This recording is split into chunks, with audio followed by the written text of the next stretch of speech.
পুরুষদের ওযু করার সঠিক নিয়ম, প্রথমেই আপনারা বিসমিল্লাহ বলে হাতের কবজি পর্যন্ত ধৌত করবেন। তারপরে একটু মেসওয়াক করে নেবেন, ভালো করে দাঁতগুলোকে পরিষ্কার করে নেবেন। তারপরে 3 বার কুলি করবেন। তারপরে 3 বার নাকে পানি দিতে হবে সুন্দর করে। তারপরে সমস্ত মুখ 3 বার ধৌত করতে হবে। তারপরে ডান হাতের কোণই পর্যন্ত 3 বার ধৌত করবেন সুন্দর করে, উত্তম রূপে, ভালো করে, যাতে কোনো অংশ ফাঁকা না থাকে, ভিজা, সবটা অংশ যাতে ভিজা হয় ভালো করে। বাম হাতের কোণই পর্যন্ত 3 বার।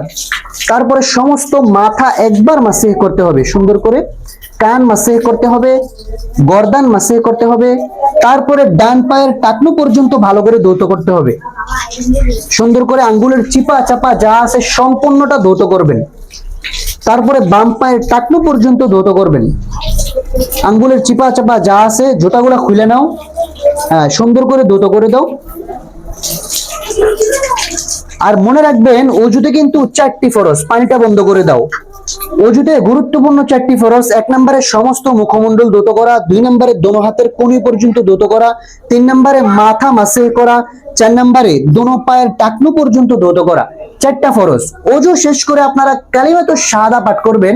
আল্লাহর হাবিব সাল্লাল্লাহু আলাইহি ওয়াসাল্লাম বলেন, যে ব্যক্তি ওযু করার পরে কালিমাতুশ শাহাদা পাঠ করবে, জান্নাতের 8টি দরজা তার জন্য খুলে দিবে। সুবহানাল্লাহ।